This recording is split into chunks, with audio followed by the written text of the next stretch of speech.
지난주 얼마나 고생이 많으셨습니까? 벌써 수요예배 드린 다음부터 이제 선선한 바람이 불기 시작했는데 이러다가 또 한 번 더 더위가 찾아올 수도 있겠죠. 그래도 요즘 같으면 숨 쉴만 하고 요즘 같으면 밖에 나가서 운동을 해도 운동을 하는 재미가 느껴지는 기회를 하나님이 주셨어요. 여름 여러분 잘 보내시고 그리고 예배당에서 함께 볼 수 있게 하신 것 참 감사합니다. 우리 옆에 있는 분들과 함께 인사하십시다. 잘 오셨습니다. 주님의 이름으로 환영합니다. 또 한 번 더 인사하겠습니다. 주의 이름으로 축복합니다. 네, 잘 오셨습니다. 잘 오셨습니다. 오늘 함께 나누려고 하는 말씀의 제목이 교회의 권세입니다. 하나님께서 이 땅에 하나님의 사역을 시행하도록 하기 위해서 두 개의 기관을 주셨는데 하나가 가정이요 하나가 교회였습니다. 가정에는 가정에 주신 권세가 있어요. 하나님께서 가정의 부모님을 통해서 가정을 이루어가도록 권세를 주셨고 교회도 주신 권세가 있는데요. 교회에 주신 권세가 무엇인가?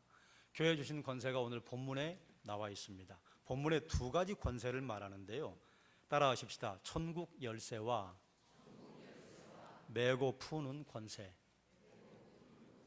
사실은 천국 열쇠를 설명해 놓은 게 메고 푸는 권세인데요. 이걸 좀 구분해서 봐도 괜찮습니다. 일반적으로 열쇠는 문을 열고 들어가는 권세가 있잖아요. 열쇠가 없으면요, 아무리 힘센 사람도 문을 열고 들어갈 수가 없습니다. 또 열쇠만 있으면 남녀노소 힘이 있는가 힘이 없는가 상관없이요 문을 열고 들어갈 수 있습니다. 그러면 천국 열쇠는 우리에게 구체적으로 무엇을 말씀해 주시는가? 누가복음 11장 52절 말씀을 함께 읽겠습니다. 화 있을진저 너희 율법 교사여 너희가 지식의 열쇠를 가져가서 너희도 들어가지 않고. 아멘. 예수님에게 율법 교사들이 책망을 들었습니다. 책망을 들은 이유는 율법 교사들이 지식의 열쇠를 가지고 있었다 그 말이에요. 지식의 열쇠를 가지고 있었는데 자기도 안 들어가요. 그리고 다른 사람들이 들어가려고 하는 것도 막아버렸어요. 그럼 무엇이 지식의 열쇠인가? 하나님에 관한 지식 아닙니까? 천국에 관한 지식 아닙니까? 우리 신약시대에는 예수 그리스도에 관한 지식 아니에요? 그러니 천국 열쇠라고 하는 것은 구약과 신약을 통합해서 말씀을 드리자면 그리스도의 복음을 전할 수 있는 권세, 예수 그리스도라고 하는 열쇠를 가지면 천국 문을 열 수도 있고 닫을 수도 있습니다. 그 열쇠를 다른 사람들에게 줄 수도 있고 주지 않을 수도 있습니다. 우리가 천국 열쇠를 가지고 있는 것으로 말미암아 천국 문을 열고 다른 사람들을 들어가게 할 수 있는 권세가 있다 그 말이에요. 천국 열쇠는 베드로에게만 주어진 게 아니에요. 그 뒤로 사도들에게 확장이 되지 않습니까? 또한 예수님께서 이 땅에서 제자들과 마지막 인사를 하실 때에 지상 대명령을 주시잖아요. 가서 제자 삼아라. 우리 모두에게 확장되었습니다. 천국 열쇠는요 우리 모두가 가지고 있는 거예요. 여러분이 가진 권세가 어마어마합니다. 여러분이 천국을 열 수도 있고 열지 않을 수도 있습니다. 우리는 이미 천국 열쇠를 가지고 천국에 들어오셨어요. 자, 그런데 내가 가지고 있는 천국 열쇠를 다른 사람들에게 줄 수도 있고 주지 않을 수도 있습니다. 여러분이 가지고 있는 천국 열쇠를 다른 사람들에게 전달해 주면요, 다른 사람이 그 열쇠를 가지고 천국으로 들어갈 수도 있습니다. 그런데 만약에 여러분이 천국 열쇠를 다른 분들에게 전달해 주지 않으면 아무리 천국에 대한 지식을 가지고 있어도 들어갈 길이 없습니다. 그럼 이제 우리는 물어야죠. 저는 여러분에게 도전하겠습니다. 여러분 가지고 있는 천국 열쇠를 다른 사람들에게 얼마나 나누어 주셨습니까? 혹 여러분 때문에 천국을 들어간 사람이 몇이나 되십니까? 아니면 여러분은 천국 열쇠를 가지고 그걸 내 품에 고이 간직하고 다른 사람에게는 도무지 나눠주지 않았다면 그게 바로 한 달란트 받은 자가 다른 사람들에게 나눠주지 않고 땅에 묻어뒀던 것과 별반 다를 바가 없다 그 말입니다. 놀랍게도 하나님의 나라의 원리들은요, 오병이어의 기적이 통해요. 이 땅에서는요, 내가 빵을 하나 가지고 있는데 이 빵을 다른 사람에게 나눠주면 내가 먹을 게 없어요. 그런데 천국의 영적인 원리는요, 내가 가진 걸 다른 사람에게 나눠주잖아요. 이상한 일이 벌어집니다. 내가 가진 것이요, 2배가 되고 3배가 됩니다. 천국 열쇠는요, 오병이어의 기적과 같아요. 내가 가진 천국 열쇠를 다른 사람들에게 나눠주면 그게 소멸되는 것이 아니라 나는 더 풍성해집니다. 나는 더 확장되는 천국을 가질 수 있고 내 믿음의 분량도 점점 더 커지게 되는 것입니다. 천국 열쇠의 내용이 무엇입니까? 사도행전 4장 32절 말씀 아니에요? 주 예수를 믿으라. 그리하면 너와 내 집이 구원을 얻으리라. 천국 열쇠가 예수 그리스도 아닙니까? 그런데 이것은요, 만능 열쇠예요. 천국만 열 뿐만 아니라 우리가 이 땅에 살아갈 때 수없이 많은 문제들을 만나는데 수없이 많은 문제들을 열 수 있는 열쇠가 예수 그리스도입니다. 하나님의 은혜가 필요할 때, 하나님의 도우심이 필요할 때, 하나님의 긍휼이 필요할 때 예수 그리스도 우리가 의지하면요, 하나님께서 그 일들을 감당할 수 있는 담력과 담대함을 우리에게 주신다, 그 말이지요. 여러분이 가진 열쇠는요, 한 사람을 천국으로 불러들일 수도 있고 천국으로 불러들이지 않을 수도 있습니다. 그러니 여러분 한번 생각해 보십시오. 여러분이 가지고 있는 천국 열쇠를 얼마나 나누어 주셨는가? 여러분이 알고 있는 천국의 지식, 지식의 열쇠, 하나님에 관한 지식, 천국에 관한 지식을 다른 분들에게 얼마나 우리는 나눠주었는가?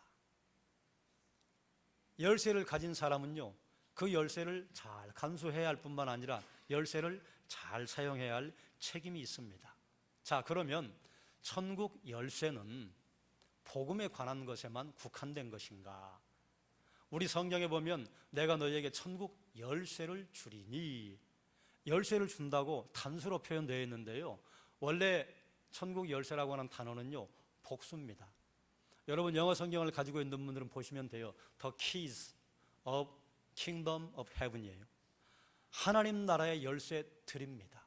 그러니 하나만 말하는 게 아니에요. 그러면 이 열쇠들이라고 하는 것을 설명한 것이요, 그 다음 구절에서 나온 매고 푸는 권세예요. 너희가 땅에서 매면 하늘에서도 풀릴 것이요, 너희가 땅에서 무엇이든지 풀면 하늘에서도 풀릴 것이니라. 그럼 매고 푸는 권세가 무엇인가? 매고 푸는 권세를 이 한 절에서는요, 이해하기가 좀 어렵습니다. 마태복음 18장 17절부터 20절 말씀이 매고 푸는 권세가 무엇인지에 관해서 자세하게 설명을 해줍니다. 한 절씩 교독하겠습니다.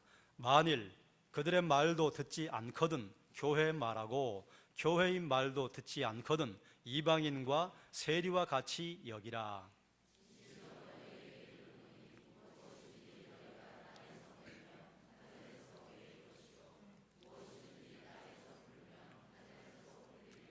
진실로 다시 너희에게 이르노니 너희 중에 2사람이 땅에서 합심하여 무엇이든지 구하면 하늘에 계신 내 아버지께서 그들을 위하여 이루게 하시리라.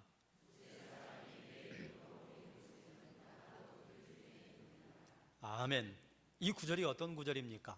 교회에 있는 너희 형제 가운데 누군가 범죄하거든 그걸 알게 된 사람이 한 사람이 가서 권면하고, 그 권면을 들으면 다행이거니와 그렇지 않으면 2-3사람이 가서 권면하고, 2-3사람이 들어도 그 권면을 듣지 않거든 교회의 장로들에게 이야기해서 장로들이 함께 가서 권면하고, 장로들의 권면도 듣지 않거든 교회에 알려라. 그 말씀에 매고 푸는 권세가 말씀이 되고 있습니다. 땅에서 매면 하늘에서도 맬 것이요, 땅에서 풀면 하늘에서 풀린다고 하는 것이 무슨 의미인가? 이것은 견책, 권징, 훈육을 의미합니다. 교회가 권징을 실시하면 하나님께서도 시작하시겠다고 하는 의미예요. 또 교회가 권징을 풀면 하나님께서도 푸시겠다고 하는 의미입니다. 그럼 여기 한 가지 우리가 좀 짚고 넘어가야 할 게 있는데요, 그럼 이렇게 훈육을 하고 권징을 해야 한 범위가 어디인가? 오늘 우리가 읽은 본문에 보면요, 너희가 땅에서 무엇이든지 풀면, 너희가 땅에서 무엇이든지 내면 다 포함돼요. 어떤 한 사람 개인의 문제에 관한 권징만이 아니라 우리 교회 전체의 분위기가 만약에 하나님에게 잘못 가고 있다면 그것까지도 포함된다 그 말입니다. 교회가 가지고 있는 권징의 권세가요 굉장히 엄청납니다. 우리가 책망을 하면 하나님께서 그걸 받아들이시겠다 그 말이에요. 또 반대로 책망한 걸 풀면 하나님께서 푸시겠다 그 말입니다. 그러니까 이걸 이제 로만 가톨릭은 잘못 이해를 해서 교회가 결정한 것이 초법적인 권세를 가진다. 그래서 성경보다 위에 두었어요. 여러분, 교회가 만약에 모여서 우리 교회라고 한다면 여기서 말하는 교회에 치리할 수 있는 기관은요 당회입니다. 당회가 항상 옳은 판단을 내릴 수 있을까요? 네, 옳은 판단을 내리기 위해서 장로님들과 제가 항상 기도하고 깨어있고 두려운 마음으로 교회에 관한 것을 상의를 합니다. 그런데 만약에 잘못되면요. 그래서 교회가 합당하지 않은 권징을 사용할 수도 있다고 하는 것에 대한 두려움을 교회는 가지고 있어야 합니다. 옳고 그런 것은요 우리 하나님만 결정할 수 있어요. 그래서 권징을 하는 권징의 대상, 권징의 컨텐츠는 무엇이 되어야 하느냐? 성경 말씀에서 이건 잘못이다 라고 말할 수 있는 것만, 우리에게 알려주시는 것만 권징의 대상이 되는 것입니다. 그러면 성경이 말하고 있는 이것은 책망해야 한다 말하는 것은 무엇이냐? 성경에 여러 가지들이 나와 있습니다만 그 중에 몇 가지를 함께 나누자면요, 분쟁이 일어났을 때 권징하라 그 말이에요. 또 근친상간이 일어났을 때 권징하라 그 말이에요. 고린도전서 5장 1절에 근친상간에 관해서 사도 바울이 몹시 강한 어조로 책망을 하는데요, 당시에 고린도에는요 이런 성적인 문란함이 있었습니다. 요즘 교회 근친상간하는 사람이 누가 있어요? 거의 없어요. 그럼 이것은 이제 확장해서 봐야 할 필요가 있습니다. 교회 성적으로 부당한 일과 합당하지 않은 일을 하는 성도가 발견이 되었을 때에 그건 권징하라 그 말이에요. 게으름과 태만한 사람 권징해라. 영적인 일에 열심을 내지 않고 말을 만들고 다니고 게으르고 태만하여서 다른 사람들을 넘어지게 만드는 성도가 있거든. 그 권징의 대상에 들어갑니다. 참남함은요 이런 겁니다.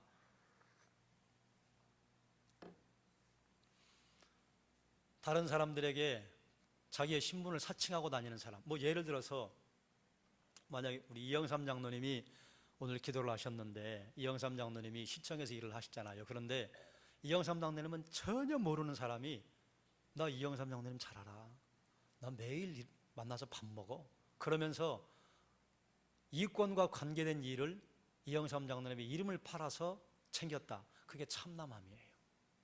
또 예를 들어서 하나님에 대한 신앙이 별로 없어요. 그런데 나 하나님 잘 알아, 나 하나님 얼마나 친한 줄 알아, 하나님이 내 말 한마디면 천사도 보내셔, 이런 걸 참남하다고 하는 겁니다.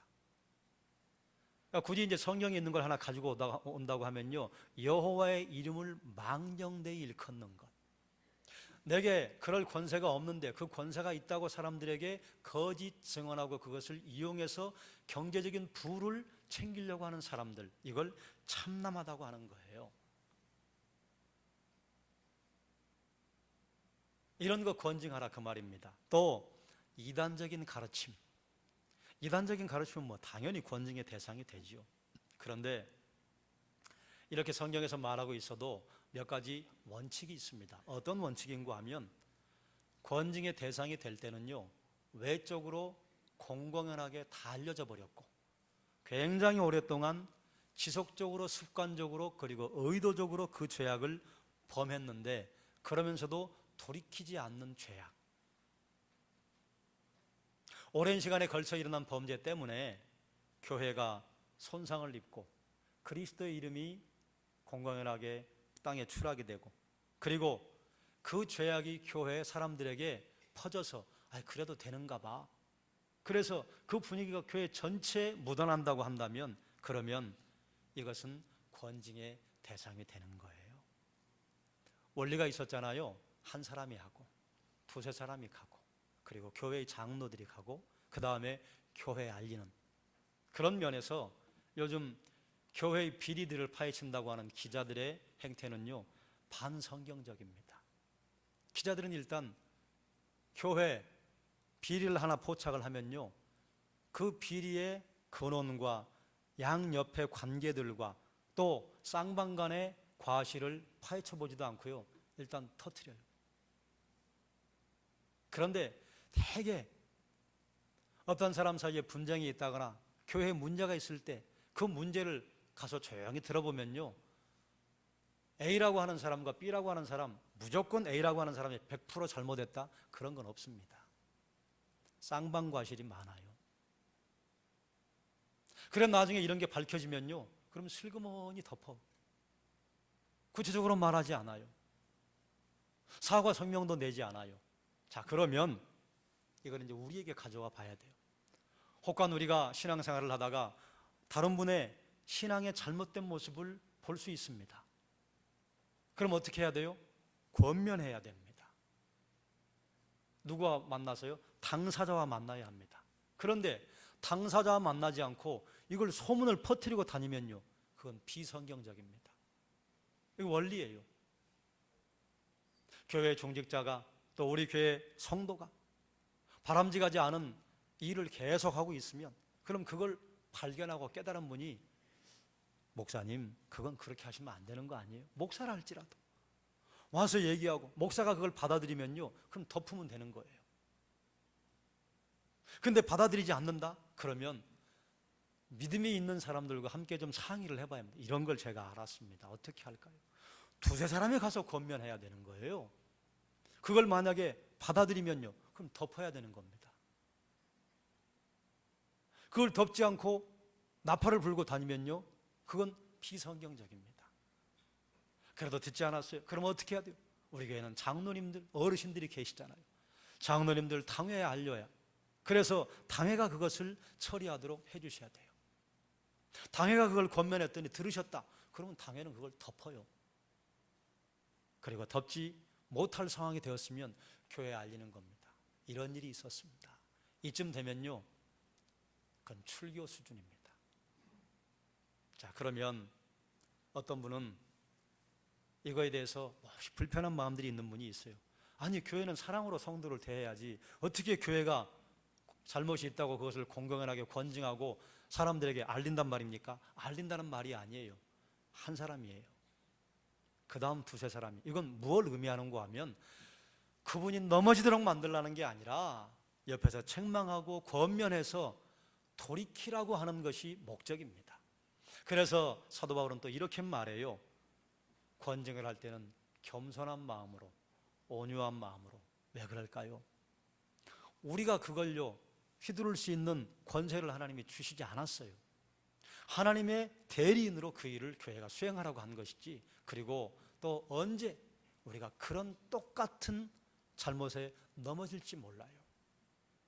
우리가 완전한 사람이 아니기 때문에 교회가 권징을 할 때는 겸손한 마음과 온유한 마음으로. 자 그러면 한 가지 더 나누죠. 왜 교회는 권징을 시행해야 합니까? 여러분 보세요. 여러분 종기 나본 적이 있습니까? 제가 언젠가 중학교 때로 기억되는데 엉덩이에 종기가 났어요. 그때는 제가 자취할 때라 병원 갈 엄두도 못 낼 때예요. 돈이 많이 드니까. 근데 이게 나중에 이제 한쪽 엉덩이가 다 곪아가지고요 의자에 앉지도 못할 때쯤 그걸 잘 하시는 어떤 분이 저를 불쌍히 여기셔서 그걸 짜줬는데요 죽는 줄 알았어요. 종기가 나면요 손등이나 얼굴에 나면 견딜만 합니다. 그런데요 대퇴부 살이 많은 곳이나 배에 나면요 정말 힘들어요. 밑에 뼈가 받치고 있으면 누르면 되잖아요. 째기도 쉽잖아요. 그런데 배에 나면요 이건 눌러도 째지지도 않고 병원에 가서 이걸 째고 수술을 한다고 하더라도 너무너무 어렵고 힘듭니다. 어떤 사람이 배에 종기가 생겼어요. 그걸 건드리려면 죽을 것 같이 아파요. 그래 아이고 아픈데 그냥 놔둡시다. 저 아픈 거 건드리는 거 그 사랑 아니에요. 놔두는 게 사랑이에요. 그래 놔두면 그게 사랑입니까? 죽을 것 같더라도 사지를 묶어서라도 짜줘야죠. 안 짜주면요, 그게 만약에 퍼져서 속에서 터지거나 악성종양이 되면 그러면 목숨을 잃을 수도 있습니다. 교회가 왜 권징을 해야 돼요? 그런 거예요. 그리고 때로 우리는 이런 마음을 가지고 있어요. 아이고, 이거 봤는데 내가 뭘 얘기를 해. 서로 껄끄러운 이야기하면요, 관계가 좋습니까? 깨집니까? 관계 깨져요. 그러니까 아이, 뭐 덥지 뭐, 내가 뭐 한다고, 내가 오지랖도 넓게 뭐하러 이런 일을 또 얘기까지 해. 이런 생각으로 얘기를 하지 않은 경우들이 많이 있어요. 그건 사랑이 아니다 그 말이에요. 죄가 생기면 하나님과의 교제가 깨집니다. 그리고 하나님과의 교제만 깨질 뿐만 아니라 성도들과의 관계도 깨집니다. 그래서 하나님과의 교제를 회복하고 성도들과의 관계를 회복시키기 위해서 권징을 교회는 할 수 있어야 합니다. 또 죄를 방치하면요, 동일한 죄가 교회 공동체 안에 퍼져나갑니다. 이 죄의 속성입니다. 욕심이 잉태한 즉 죄를 낳고 죄가 장성한 즉 사망을 낳느니라. 죄는요, 누룩과 같아서요, 적은 누룩 하나가 온 동이에 퍼지는 것처럼 죄가 교회에 있음에도 불구하고 그걸 방치하잖아요. 그러면 온 덩이에 퍼집니다. 교회 안에, 교회 공동체 안에 그 죄악이요, 얼이 되어서 흐르는 경우들이 많습니다. 또한 교회 공동체에 죄가 만연하게 되면요, 그리스도의 영광이 가리워지죠. 그래서 교회는 권징을 시행해야 한다. 자, 그러면 여러분 이제 그래요, 그것까지는 알겠는데 그럼 이 권징이 우리가 무슨 상관이 있다는 말입니까? 이 시대에 권징을 하는 교회들이요, 없어요. 왜 없는 줄 아세요? 한 교회에서 권징하면요, 권징하겠다고 하는 당회와 목사를 오히려 더 악하다고 막 덤벼들어요. 그리고 교회 옮겨버려요. 교회 숫자가 학원보다 많아가지고 뭐 성도께 아니면 갈 교회가 없나? 그리고 교회를 옮겨버려요. 이렇게 철새처럼 떠돌아다니는 교인들이 꽤 많이 있습니다. 그래요, 싫은 소리 들으면 기분 좋은 사람 누가 있어요? 안 좋지요. 그러면 그렇게 해서 교회를 옮겼다고 가정해 봐요. 그렇게 해서 교회를 옮기면 그 영혼은 어떻게 돼요? 수술 받아야 할 때는 버티고 서 있어야 하잖아요. 주의 말씀이 내 심령과 골수를 찔러 쪼개겠다고 하면 거기 버티고 서 있어야 하잖아요. 주의 말씀의 검이 우리를 향해 날아올 때 이래서 피하고 저래서 피하면 그래요, 기분은 좋을지 몰라요. 감정은 좋을지 몰라요. 그러나 그 죄악의 덩어리는 점점 커져서요, 그분의 전 존재를 갉아먹을 수가 있습니다. 여러분, 교회가 세상에 끼치는 영향력이 강하다고 생각하십니까? 약하다고 생각하십니까? 여러분, 교회가 세상에 끼치는 영향력이 강해야 할까요? 약해야 할까요? 제 말이 좀 셀 거예요. 이해하십시오. 교정 중이라 요즘 들어 부쩍 말이 좀 셉니다. 다음 주 되면 이제 괜찮아질 겁니다. 다음 주에 이거 다 떼준답니다. 그때만 기다리고 있습니다. 여러분, 교회가 바른 모습을 유지하기 위해서 무엇을 해야 할까요? 교회가 죄악을 품고 있는 상태로 거룩할 수 있다고 생각하십니까? 그래서 지금도 여전히 권징은 필요한 것입니다. 근데 이것이 교회의 열쇠라 그 말이에요. 천국 열쇠가 첫 번째요, 복음의 열쇠였어요. 여러분이 열쇠를 가지고 계시는데요, 그 열쇠로 다른 사람을 천국에 들어갈 수 있도록 열어줄 수도 있고 안 열어줄 수도 있어요.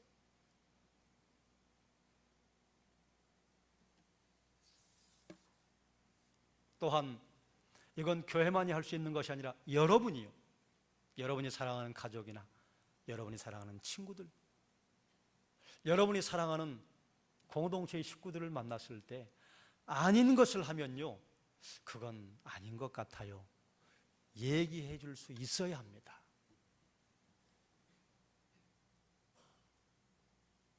예전에 뭐 친절한 금자씨인가 그 영화 기억하시죠? 거기에 이런 대목이 있었어요. 친절한 금자씨가 달리 친절해진 게 아니라 복수하려고 친절해지잖아요. 그런데 친절한 금자씨에게 복음을 전해준 교회 전도사님이 친절한 금자씨가 출소하니까 두부를 사가지고 갔단 말이에요. 그때 한 말이요, 여러분 다 여러분 아는 거예요. 그때 친절한 금자씨가 뭘 한 줄 아세요? 두부를 쏟아버려요. 그리고 너나 잘하세요.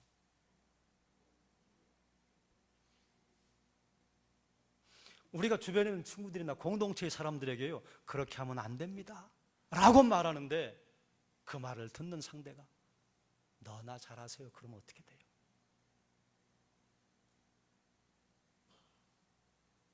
교회가 세상에 바이메탈 역할을 하기 위해서는요, 아니 내가 세상에 바이메탈 역할을 하기 위해서는요, 아니 내가 그건 죄악이요, 그건 하면 안 되는 거예요 라고 말할 수 있으려면요, 최소한 너나 잘하세요라고 하는 소리를 듣지 않을 수 있어야 하지 않겠어요?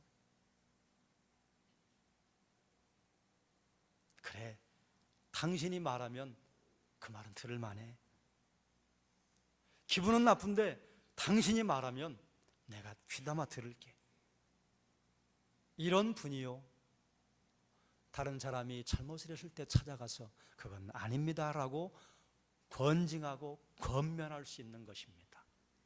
그 권세 맞지요? 그건 권세예요. 그건 대단히 큰 권세예요. 그래서 저는 또 여러분에게 도전합니다. 여러분 그런 권세를 시행해 보신 적이 있습니까? 그런 권세를 드러내 보신 적이 있습니까? 이거 권세입니다. The keys of kingdom of heaven이라고 그랬어요. 하나님 나라의 열쇠들을 가지고 있다고 그랬어요. 복음을 전하는 것 열쇠입니다. 그런데 그거 아닙니다, 그건 죄악입니다 라고 말할 수 있다면요, 그건 대단히 큰 권세를 가지고 있는 것입니다. 여러분은 그 권세를 언제 쓰셨습니까? 그 권세를 또 언제 쓰실 수 있습니까? 말씀을 정리하겠습니다. 교회는 천국 열쇠들을 가지고 있다 했어요. 단수가 아니라 복수예요. 그래서 오늘 읽은 19절에서는요, 두 가지를 설명을 해줘요. 천국 열쇠, 그야말로 천국의 열쇠, 예수 그리스도라고 하는 열쇠, 그리고 매면 매이고 풀면 풀리는 권세, 다른 사람들을 향해서 그건 죄입니다. 교회는요, 그렇게 하면 안 됩니다. 권징하고 훈육할 수 있는 권세, 그러려면요, 너나 잘하세요라고 하는 소리를 들으면 안 되는 거예요. 우리가 그건 죄입니다라고 사회를 향해 말하고 어떤 사람을 향해 말했을 때 그 앞에 당신이 말하면 내가 할 말이 없지 라고 말할 수 있으면요, 이건 굉장히 큰 권세입니다. 그러면 사회에 영향력을 끼칠 수 있지 않겠습니까? 모든 성도들은 다른 사람을 천국으로 인도할 수 있는 권세가 있습니다. 그리고 다른 사람들에게 그건 죄입니다라고 말할 수 있는 하나님이 주신 권세가 있습니다. 교회는 죄악이 발견될 때 지속적이고 교회 공동체에 만연해 있는 다른 사람들에게 드러난, 다른 사람들에게 해악을 끼치는 죄악을 봤을 때 교회가 권징을 해야 하는 이유는요, 성도를 회복을 시키고 교회 공동체의 죄가 퍼지는 것을 막고 교회와 그리스도의 순결, 영광을 유지하기 위해 해야 하는 것입니다. 예전에는 있었는데 지금은 사라져버렸지만 그러나 지금도 여전히 있어야 하는 것입니다. 이런 것들은요, 주님께서 우리에게 주시는 권세, 능력이라고 하는 것을 깨닫고 시행하고 그걸 사용하면요, 그럼 권세 있는 삶을 살 수 있고요, 내게 주신 권세가 무엇인지, 내게 주신 하나님의 능력이 무엇인지 가지고 있는데 깨닫지 못하고 살아가면요, 그러면 능력 있는 삶을 살지 못하게 됩니다. 여러분, 교회가 가지고 있는 권세는요, 가장 강력한 권세는 복음을 전파할 수 있는 것입니다. 그리고 우리가 다른 사람들을 향해서 훈육하고 견책하고 권징할 수 있는 권세를 가지고 있어요. 사랑하는 여러분, 제가 두 가지 말씀드렸습니다. 천국의 열쇠를 다른 사람들에게 오병이의 기적 주었던 그런 경험들을 하셨습니까? 또 누군가에게 그건 죄악입니다. 분명히 죄예요. 죄인데 나 말 못해. 왜요? 말했다가는 내가 화살 맞을 가능성이 더 많으니까. 분명히 죄인데 나 말 못해요. 왜요? 너나 잘하세요. 그 소리 들을까 봐. 권세를 시행하려면요, 우리에게 선행돼야 할 게 있습니다. 거룩이에요. 그래서 여러분이 가는 곳마다 천국의 열쇠, 그리고 다른 사람들에게 죄가 죄라고 하는 것을 보여줄 수 있는 거울의 역할, 권징의 권세, 여러분의 것으로 사용하시기를, 그래서 하나님의 영광을 드러내는 도구로 사용되시길 주의 이름으로 축원합니다. 기도하겠습니다. 하나님, 두렵고